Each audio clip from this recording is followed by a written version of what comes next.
Have no fear, the digipreneur is here. Keron Rose joins us, and we want to again thank him for his time. I mean, it's morning time here, but it's probably what, minutes to 7? Or minutes probably after 6? What's the time? How many hours ahead, Keron? We are 11 hours ahead, so it's 6:20 p.m. right now. Ooh, Papa, yes, but now, evening time, sunset.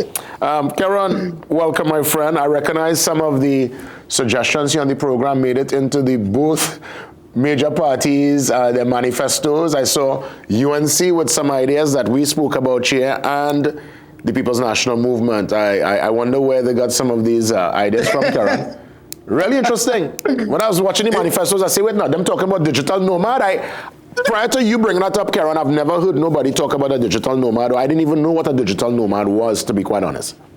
And again, because we have this program and we're able to showcase it week by week when I'm all over the place. I mean, for the past couple of years, people have been able to see it in real time, and the conversation has definitely picked up. So when I saw UNC campaigning with expanding or teaching more people in Trinidad and Tobago to become digital entrepreneurs so that they could work anywhere in the world, I thought that was great. And also even on the PNM side, where they had what in their manifesto, turning Tobago into a digital nomad hub. Again, love to see it. Both are great ideas. We have been talking about this over the years. So hopefully, this is something that does roll out as part of the considerations for the government moving forward. That's right, and that's what we're going to talk about today. We're asking digital, or at least suggesting, what are some digital business considerations that the new government could implement to ensure that we keep this sector vibrant and we create some new opportunities, especially for the youngsters who understand data. They are the ones who will probably really benefit the most from this technological age that we live in. Absolutely. And I mean, I came with my list. There are some things I think that we could do almost immediately or very soon as possible.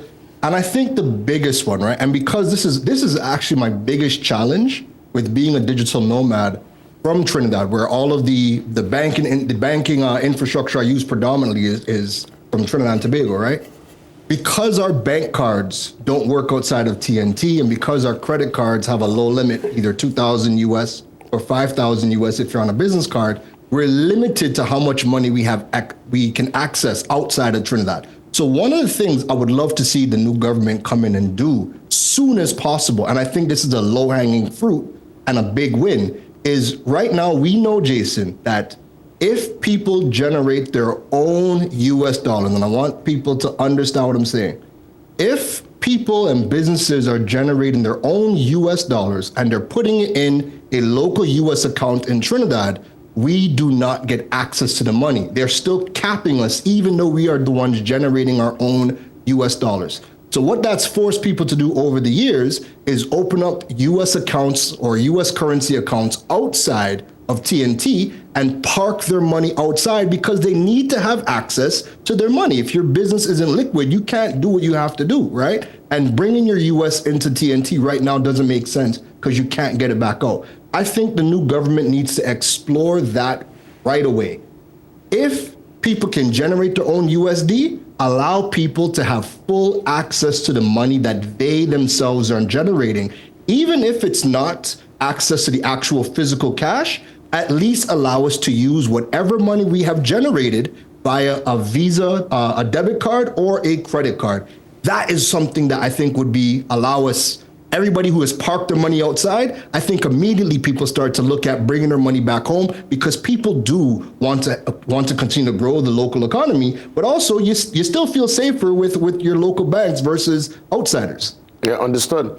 What can be done as it pertains to Wi-Fi access? Obviously back in the day, you'll go to someone's home and you'll ask, can I get some water? Now when people come into your home, first thing you ask for is Wi-Fi. And I know there was this talk of, Trinidad and Tobago being a Wi-Fi zone, Wi-Fi spots in public. How could that help in terms of this digital consideration to be connected, our connectivity? Honestly, I think, I don't know the feasibility of covering the entire island in Wi-Fi, but Wi-Fi accessibility has grown and continues to grow over the year. You can't go nowhere and not get access to Wi-Fi, whether it's the movie theater, whether it's the coffee shop. You have all of these spots that are giving out free Wi-Fi, right? So I think that is probably something that maybe, They incentivize better business plans so that more businesses take out Wi-Fi and give access to the Wi-Fi hotspot.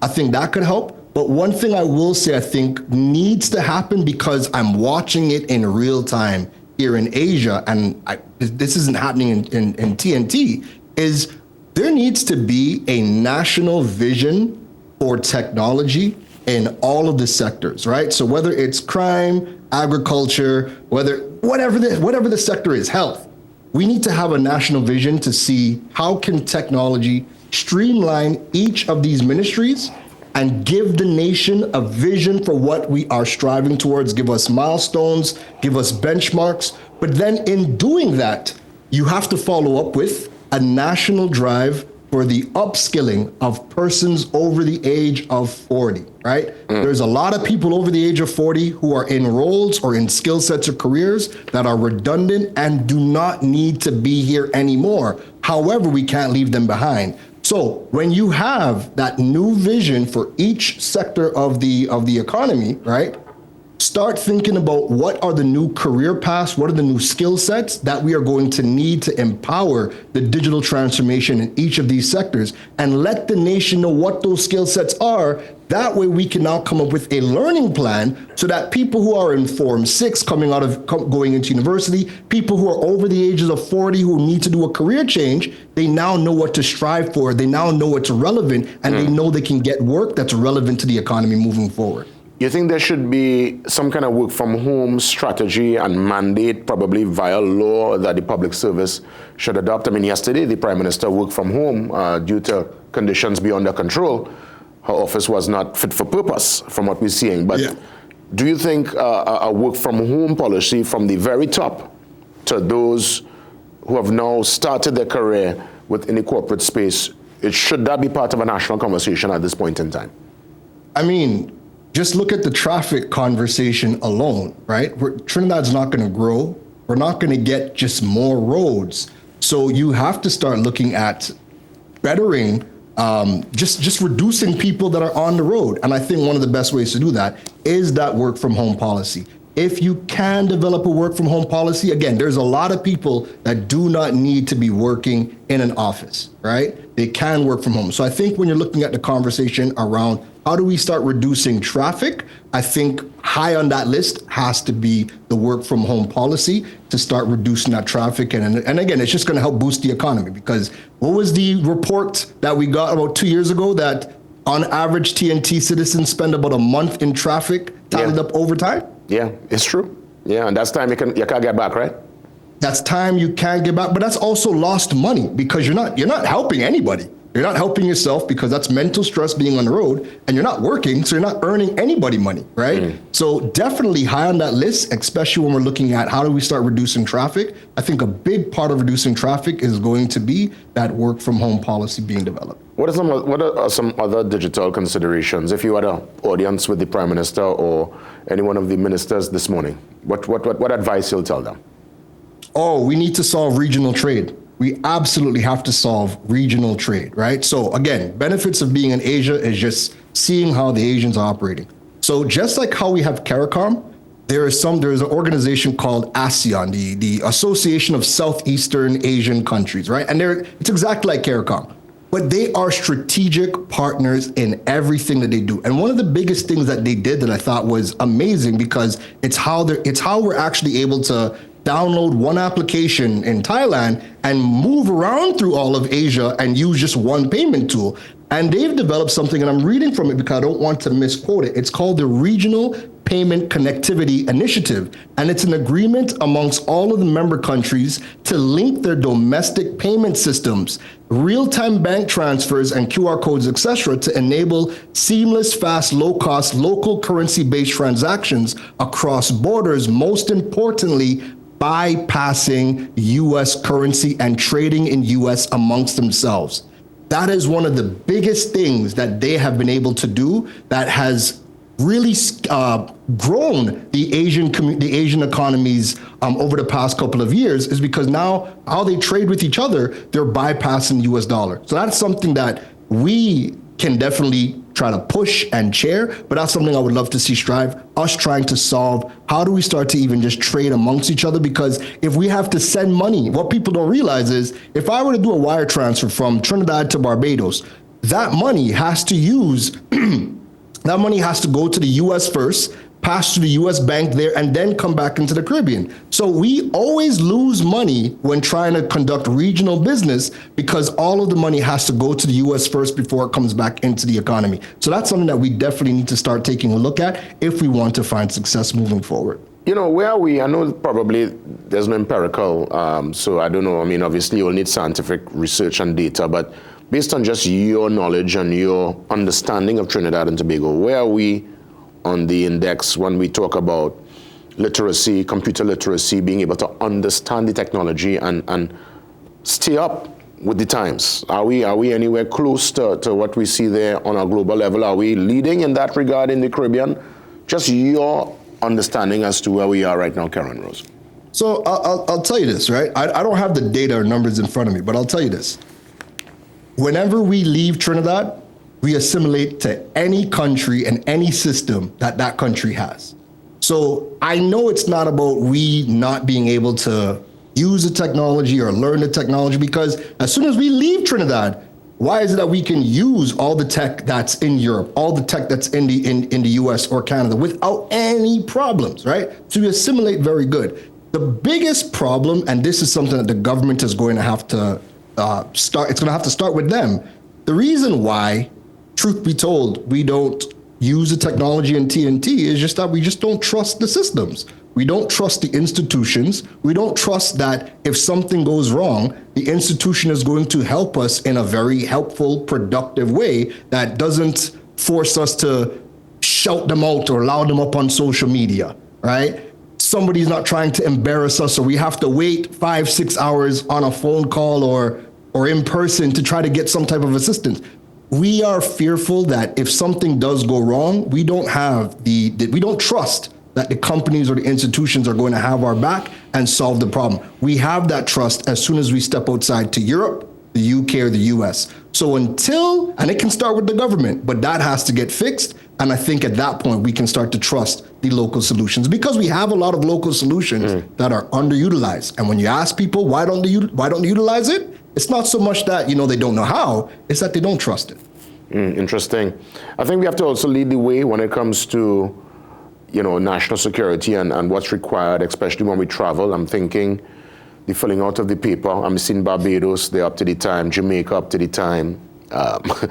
Couple of our Caribbean neighbors, it's a digital. I think St. Lucia, somebody recently also. Pretty much everybody. Added to that, right? Pretty much everybody. Do you anticipate that in the next 5 years under this new administration, we might move away from paper and really start that online process when we travel to go and to come back?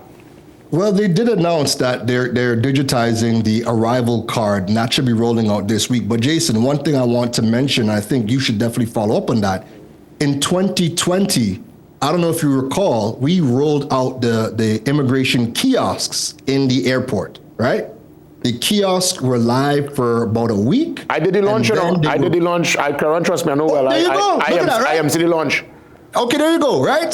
So, Jason, a week later, they were removed because of illegal procurement, and Stuart Young himself was the one that pulled the contract from Novo Technologies for illegal procurement. That is still in court. We have not heard anything from, right? And if we want to upgrade the technology at immigration, we need to solve that problem in court. Because right now in Singapore, I was in Singapore the other day. As a citizen of Singapore, you don't have to pull out your passport. Everything is facial recognition scan, and you just walk right in. As a foreigner coming into the country, we just scan our passport, they take a picture, and you walk in. There's no humans at immigration other than a supervisor just to make sure that everything is working. But Keron, if we want to start to upgrade, we have to solve the problems, and there's a big problem right now that we haven't solved with Novo and kiosks. Well, I'll tell you this, outside of the legal discrepancy, I mean, we have to go back to the point you made, the trust issue. Even if there was no legal issue, there's a massive cross-section of the population who rather stand in line and deal with an agent over the counter to get a boarding pass, Keron. Nobody want to be putting the passport on a machine. Now, granted, you'll do it in LaGuardia, you'll do it in JFK, you'll we do it in Barbados. Right? But Jason, we do it in Barbados, we do it in Jamaica, we do it in almost every other island. No, that's to enter, but we're talking here to leave the country. You know where they have the machines in Miami International, these places, you put your, you put your passport, put your information in, and you get your boarding pass from a computer. There are those who rather stand up in line, Keron Rose. You know, is the interaction to it's like, you know, that, I guess that's just but us. Jason, you want to talk to agent. Do you know why I shut down the? Do you know why I shut down the human talk specifically in Trinidad? I shut it down every time because when you ask people, name the top 5 companies that give you the best customer service, people struggle to name 3, and when they do name 3, it's usually because they know somebody personally that deals with them at that organization. If we want to move the ball, honest, at this point, we're almost halfway through 2025.